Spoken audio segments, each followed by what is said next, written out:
कैसे हैं आप सब। तो जो मैंने आपको लास्ट वीडियो में मैंने आपको कराया था कि हम कैसे एल्काइल हैलाइड की फॉर्मेशन कर सकते हैं एल्काइल एल्कोहल्स को यूज़ करके। वो आपका फर्स्ट मेथड था कि आपको ये चीज़ पता चल गई कि हाँ एल्काइल एल्कोहल से हम एल्काइल हैलाइड बना सकते हैं। दूसरा मेथड आपका क्या है कि देखिए हम हाइड्रोकार्बन से कैसे फॉर्मेशन कर सकते हैं। देखो सबसे पहली चीज़ आपकी क्या होती है कि हाइड्रोकार्बन्स क्या होती हैं। What do you mean by the word hydrocarbon. Hydrocarbon मतलब कार्बन हाइड्रोजन के जो कंपाउंड्स होते हैं उनको आप हाइड्रोकार्बन कंपाउंड्स बोलते हैं, उनको आप ऑर्गेनिक कंपाउंड्स का भी आप उन्हें नाम दे सकते हैं। ठीक है, तो आपके पास सिर्फ और सिर्फ एक कार्बन की चेन है, उस कार्बन की चेन में कैसे आप एक हेलोजन को ऐड करा सकते हो, कैसे आप एक हेलोजन को सब्सटीट्यूट करा सकते हो, वो आपका मेथड होता है हाइड्रोकार्बन मेथड से एल्काइल हैलाइड को प्रिपेयर करना। जिसमें आपका सबसे पहला जो मेथड आता है वो आपका आता है by free radical halogenation reaction. By free radical halogenation reaction, बहुत ध्यान से देखिएगा। बाय फ्री रेडिकल हेलोजिनेशन, देखिए फ्री रेडिकल हेलोजिनेशन में आपने पढ़ा है क्लास 11th में, जिसमें हम chain initiation, chain propagation, chain termination step की बात करते हैं कि हमारे पास एक क्लोरीन का मॉलिक्यूल होता है और वो क्लोरीन का मॉलिक्यूल आपका जब आपका क्लीवेज करता है तो एक क्लोरीन का फ्री रेडिकल होता है और दूसरा वाला क्लोरीन आपका एक एल्काइल ग्रुप के साथ जुड़ जाता है जाकर के। बस वही चीज़ हमें यहाँ पर दिखानी है। आपके पास एक ब्यूटेन दे रखा है, इसका आपने क्या किया, क्लोरीनेशन किया है। किसकी प्रेजेंस में किया है, यूवी लाइट की प्रेजेंस में आपने क्लोरीनेशन किया। क्लोरीनेशन मतलब आप क्या कर रहे हो, सब्सटीट्यूशन आप यहाँ पर कर रहे हो। सब्सटीट्यूशन होगा तो क्या होगा कि या इस वाले कार्बन, चाहे आप किसी भी कार्बन के हाइड्रोजन की बात कर लीजिए, आप यहाँ से एक हाइड्रोजन को आप रिमूव करेंगे। जैसे ही आपने हाइड्रोजन को रिमूव किया, क्लोरीन इसके पास आकर के आपका जुड़ जाएगा। क्लोरीन आपका जुड़ जाएगा। जैसे जैसे आप मतलब कितने पॉसिबल आइसोमर आप बना सकते हैं, वो आपका फ्री रेडिकल हेलोजिनेशन मेथड होता है या सब्स्टिट्यूशन मेथड आप इसको बोलते हैं। ठीक है, तो ये आपका एक क्वेश्चन था कि आपको एक कंपाउंड दिया था, identify all the possible monochlorostructural isomers expected to be formed on the radical monochlorination of this compound. तो आप इसको बना सकते हैं, कोई प्रॉब्लम नहीं है। ठीक है, तो अब इसको बनाने का तरीका देखिए क्या होगा। इसको बनाने का तरीका सिंपल सा बात है, पहले आप स्ट्रक्चर बना लीजिए। स्ट्रक्चर बनाने के बाद आपको जितने भी आइसोमर्स उसमें बनेंगे उन आइसोमर्स में आपको क्लोरीन को सब्स्टिट्यूट करना है, मतलब जितनी पॉसिबिलिटी आप बना सकते हैं वो। ठीक है, सबसे सिंपल मेथड होता है ये। इसके बाद आपका जो नेक्स्ट मेथड आपका आता है बाय इलेक्ट्रोफिलिक सब्स्टिट्यूशन मेथड। तो इलेक्ट्रोफिलिक सब्स्टिट्यूशन रिएक्शन आपका क्या होता है, इलेक्ट्रोफिलिक सब्स्टिट्यूशन रिएक्शन। सबसे पहली बात देखो, आपको ये पता होना चाहिए कि जो इलेक्ट्रोफिलिक सब्स्टिट्यूशन रिएक्शन होता है ना, उसमें हम क्या करते हैं, एक इलेक्ट्रोफाइल को सब्स्टिट्यूट करते हैं। मतलब ये रिएक्शन जो होती है वो आपकी एराइल हैलाइड्स की प्रिपरेशन के लिए यूज़ करी जाती हैं, सबसे पहला पॉइंट। दूसरा आपका क्या होता है, जो इलेक्ट्रोफाइल्स होते हैं वो क्या होते हैं, electrophile means electron loving species जितनी भी होती हैं। अब जो इलेक्ट्रॉन की तरफ अट्रैक्ट होने वाली जो स्पीशी होगी वो होगी कौन सी, वो हमेशा ऑब्वियसली वो कौन होगा, पॉजिटिवली चार्ज होगा कोई भी पार्ट। मतलब जो इलेक्ट्रॉन के लिए जो अफेक्शन रखता होगा वो कौन होगा, वो पॉजिटिव वाला होगा।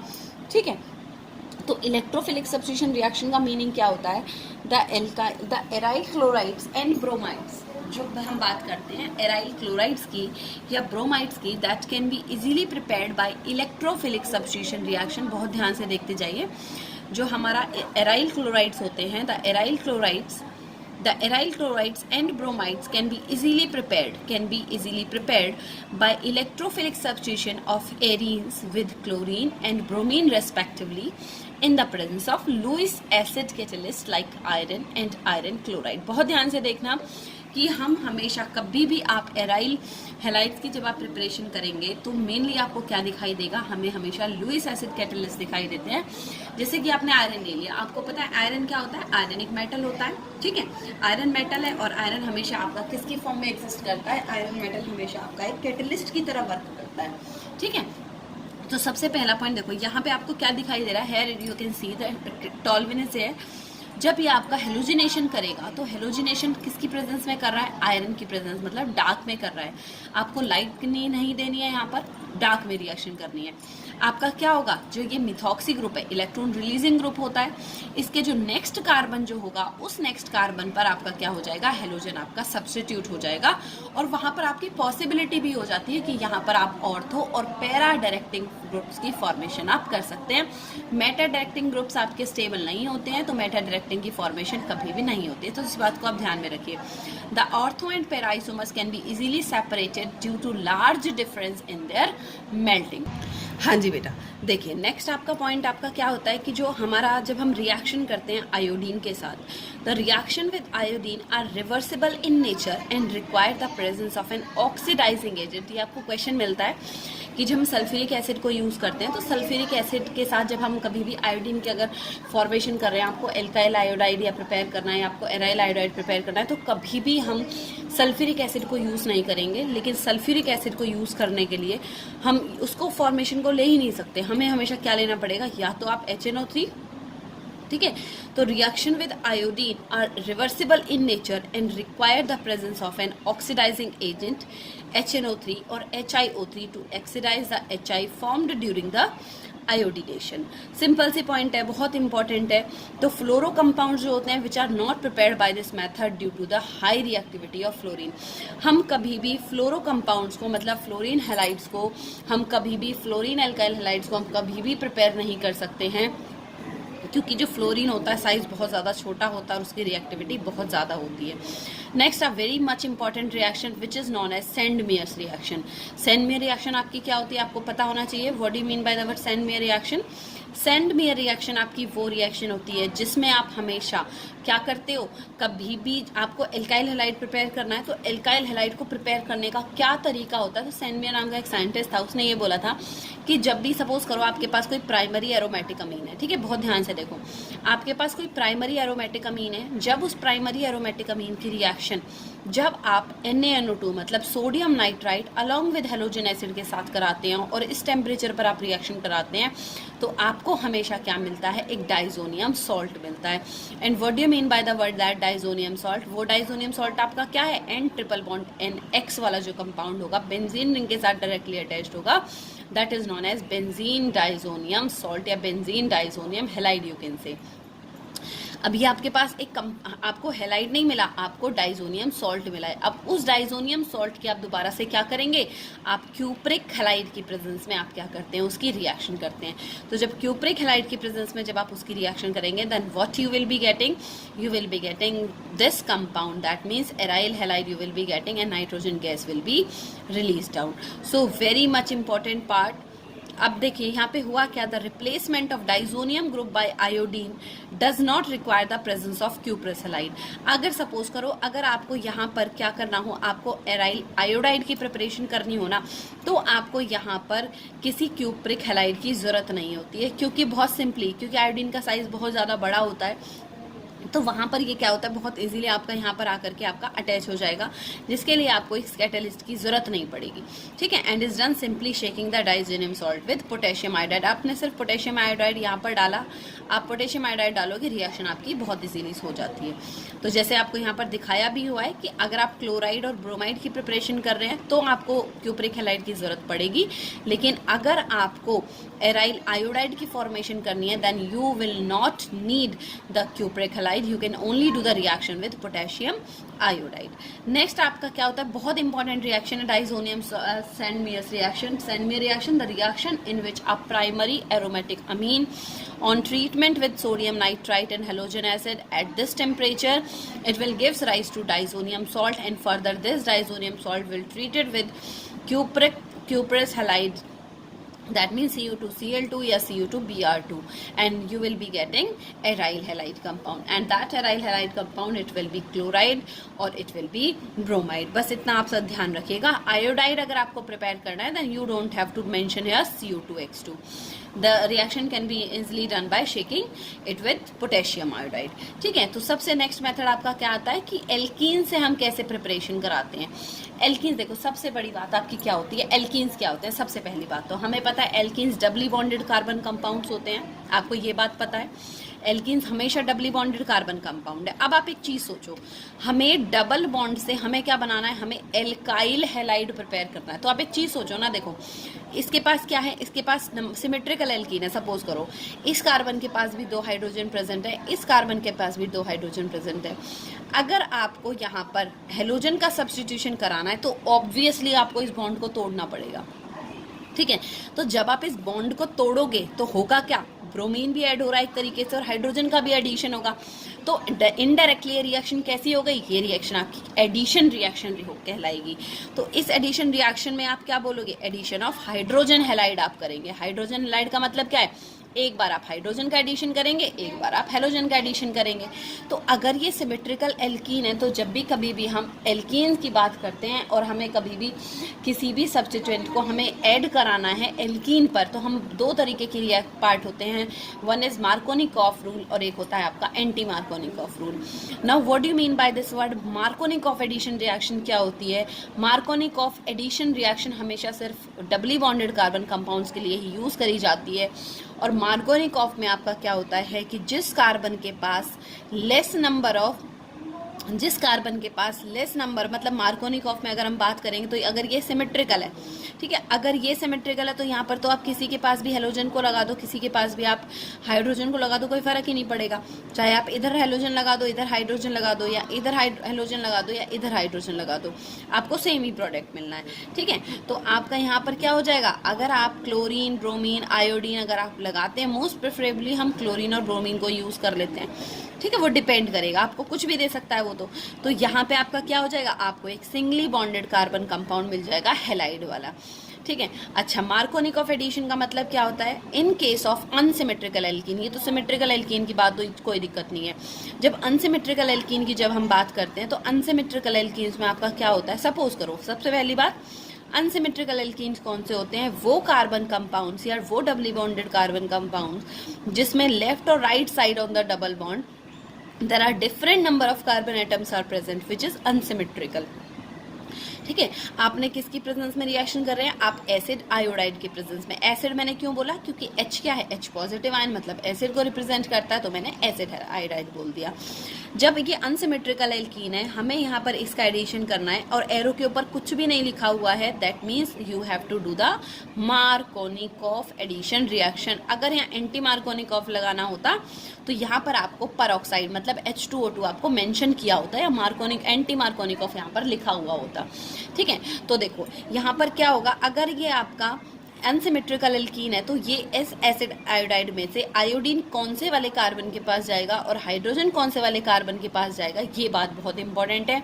मार्कोनिकॉफ रूल ये बोलता है, the carbon which is having more number of hydrogen atom, let me repeat again, the carbon which is having doubly bonded carbon which is having more number of hydrogen atom, the halogen will be attached to that part and the hydrogen will be attached to the carbon which is having less number of hydrogen atom of the double bond। अब देखो ये doubly bonded carbon atom है, इनमें से कौन से carbon के पास ज्यादा हाइड्रोजन है, CH2 के पास, तो आयोडीन तो चला जाएगा इसके पास, आपको क्या मिला, ये कंपाउंड मिल गया। अब एक चीज, एक मिनट, सॉरी मैंने उल्टा कर दिया है, एक सॉरी मार्कोनी वो एंटी मार्कोनिकॉफ होता है। मार्कोनिकॉफ रूल में हम ये बोलते हैं हेलोजन आपका उस वाले कार्बन के पास जाएगा जिसके पास less number of hydrogen atom present होंगे, और हाइड्रोजन उसके पास जाता है जिसके पास more number of hydrogen atom present होते हैं, ठीक है। तो यहाँ देखिए आपका क्या बन जाएगा, CH3 CH double bond CH2 है, आपने एसिड आयोडाइड का आपने रिएक्शन कराया, आपको दो तरीके के प्रोडक्ट मिलेंगे, एक आपको माइनर मिलेगा, एक आपको मेजर मिलेगा। तो मेजर वाला कौन सा है, जिसमें लेस वाले कार्बन एटम के पास, जिसके पास कम नंबर ऑफ हाइड्रोजन थे, उसके पास आपका हेलोजन चला गया, तो ये मेजर प्रोडक्ट की फॉर्मेशन करते हैं। बस इसको आप ध्यान में रखिए कि मार्कोनिकॉफ रूल क्या होता है, according to this rule in the doubly bonded carbon atom the halogen will be attached to the carbon which is having less number of hydrogen atom and hydrogen will be added to the carbon which is having more number of hydrogen atom। तो ये आप बहुत easily कर पाएंगे अगर आपको पता है कि डबली बॉन्डेड कार्बन एटम्स जो होते हैं या डबली बॉन्डेड हाइड्रोकार्बन चेन जो होती है, एल्कीन्स जो होते हैं, उनमें हम मार्कोनिकॉफ एंटी मार्कोनिकॉफ की बात करते हैं। Now the third method of preparation of alkyl halides and aryl halides is what? It is addition of halogens। तो what do you mean by the word addition of halogens? देखिए addition of halogen का मतलब क्या है कि आपको simple सा काम करना है। आपके पास कोई भी डबली बॉन्डेड कार्बन कंपाउंड है, आपको उसमें ब्रोमिनेशन करना है। सपोज करो ब्रोमिनेशन करना है, तो ब्रोमिनेशन हमेशा किसकी प्रेजेंस में होता है, हमेशा CCl4 कार्बन टेट्राक्लोराइड की प्रेजेंस में होता है। और ये ब्रोमीन का खुद का कलर कैसा होता है, ब्राउन कलर होता है। अब ये क्या करता है, जैसे ही एल्कीन के कांटेक्ट में ये ब्रोमीन आता है, ये क्या करता है, अपना रेडिश ब्राउन कलर जो होता है उसको ये डिस्चार्ज कर देता है, ठीक है। और क्या करता है, एक इससे पता चलता है कि जो आपको कंपाउंड दिया हुआ, अगर ब्रोमीन कलर को डिस्चार्ज करना शुरू कर दे, मान लो आपको कोई भी एक्स नाम का कंपाउंड दे दिया आपके टीचर ने, ठीक है, और उसने बोला कि इसमें आप ब्रोमीन गैस पास कराओ या ब्रोमीन वाटर पास कराओ, ब्रोमीन लिक्विड पास कराओ, तो जैसे ही ब्रोमीन आपने इस कंपाउंड के अंदर डाला और अगर आपका कंपाउंड ब्राउन कलर को डिस्चार्ज कर दे, बिल्कुल खत्म हो जाए, तो आप सिंपल सी बात समझ जाना कि आपको जो कंपाउंड आपके टीचर ने दिया है that is doubly bonded carbon compound. तो आपको इस कंडीशन में आपको क्या मिलता है, आपको विसिनल फॉर्मेशन मिलती है। विसिनल क्या होता है, जिसमें एडजेसेंट कार्बन एटम्स पर हेलोजन ग्रुप जुड़ा हुआ होता है। और जेमिनल पोजीशंस क्या होती है, जिसमें एंड टू एंड पोजीशन पर आपका हेलोजन ग्रुप आपका जुड़ा हुआ हो। अच्छा, नेक्स्ट आपका क्वेश्चन क्या दिया हुआ, ये क्वेश्चन आप बहुत इजीली कर सकते हैं। आपको HBr का एडिशन करना था, आप simply doubly bonded carbon chain को देख लो। इस वाले कार्बन के पास 2 हाइड्रोजन प्रेजेंट है, इस वाले कार्बन के पास सिंगल हाइड्रोजन प्रेजेंट है।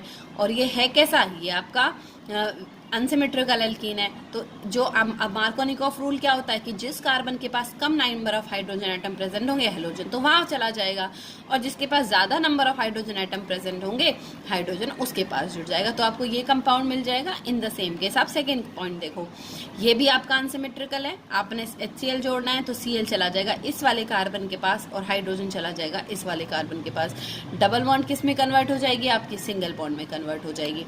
थर्ड क्वेश्चन आप देख सकते हैं, ये भी आपका अनसिमेट्रिकल है, आपको HBr दिया हुआ है, सेम चीज है, बिल्कुल सेम चीज रिपीट कर दो। Br चला जाएगा CH के पास और H चला जाएगा आपका इसके पास।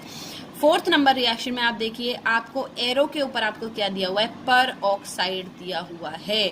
और जहां भी पर ऑक्साइड आ जाए मतलब आपको एंटी मार्कोनिकॉफ एडिशन रिएक्शन करनी होती है। और एंटी मार्कोनिकॉफ एडिशन रिएक्शन का मतलब क्या होता है कि हेलोजन तो उस वाले कार्बन के पास जाएगा जिसके पास ज्यादा number of hydrogen atom present होंगे, और हाइड्रोजन उसके पास जाएगा जिसके पास कम नंबर ऑफ हाइड्रोजन प्रेजेंट होंगे। तो इसमें आपका प्रोडक्ट आपका ये वाला बन जाएगा, ठीक है। तो यहाँ पर थोड़ा सा ध्यान रखना। नेक्स्ट मेथड ऑफ प्रिपरेशन है, बहुत इंपॉर्टेंट है, नेम रिएक्शन से आता है कि फिंकलस्टीन रिएक्शन क्या होती है, स्वार्ट्ज रिएक्शन क्या होती है, ये आप ध्यान में रखना। देखिए, हेलोजन एक्सचेंज में सीधा आपसे नेम रिएक्शन पूछते हैं, what do you mean bye Finkelstein reaction.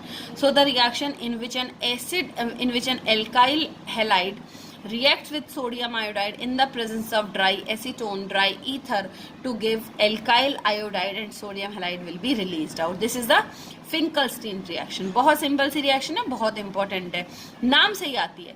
एक आती है आपकी स्वार्ट्ज रिएक्शन क्या होती है, what do you mean by the word Swarts reaction, that means the reaction in which you are going to prepare alkyl fluoride. वो reaction जिसमें आप एल्काइल फ्लोराइड को प्रिपेयर करते हो। कैसे प्रिपेयर करते हो, आपके पास एक एल्काइल ब्रोमाइड दिया हुआ है, हमें तो फ्लोराइड प्रिपेयर करना था लेकिन दे क्या रखा है, ब्रोमो दे रखा है। अब इस ब्रोमो को यहाँ से हटाने के लिए आपको क्या चाहिए, क्योंकि हमें फ्लोरीन लगाना है तो फ्लोरीन का कोई कंपाउंड चाहिए। तो AgF या Hg2F2 कुछ भी आपका हो सकता है, मर्क्यूरिक फ्लोराइड भी हो सकता है, कुछ भी आपको मिल सकता है, SbF भी मिल सकता है, SbF2 भी मिल सकता है, कुछ भी। तो आपका क्या बन जाएगा, आपको एल्काइल फ्लोराइड की फॉर्मेशन हो जाएगी। और ये फिक्स रिएक्शन है कि अगर आपको फ्लोराइड एल्काइल फ्लोराइड प्रिपेयर करना है तो स्वार्ट्ज रिएक्शन बोलो, अगर आपको आयोडाइड प्रिपेयर करना है तो आप फिंकलस्टीन रिएक्शन पढ़िए। Next very very much important question, why is H2SO4 not used during the reaction of alcohol with KI। जो मैंने आपको अभी ऊपर टॉपिक पढ़ाया था कि अगर आपको एल्कोहल की रिएक्शन KI के साथ करानी है तो आप H2SO4 को यूज नहीं कर सकते, या तो आप HNO3 को यूज कर सकते हैं या फिर आप HiO3 को यूज कर सकते हैं, ठीक है। तो क्यों नहीं कर सकते, देखो सबसे पहली बात तो हमें ये पता है कि सल्फ्यूरिक एसिड जो होता है ना, वो सल्फ्यूरिक एसिड आपका क्या काम करता है, बहुत ज्यादा स्ट्रांग होता है। सबसे पहली बात तो ये, it is not use along with KI in the iodide conversion of an alcohol to an alkyl halide. मतलब आपको एल्काइल हैलाइड की कन्वर्जन करनी है, एल्काइल हैलाइड आपको बनाना है, तो आप एल्कोहल के साथ इसको यूज नहीं कर सकते जब आपने KI लिया हुआ है।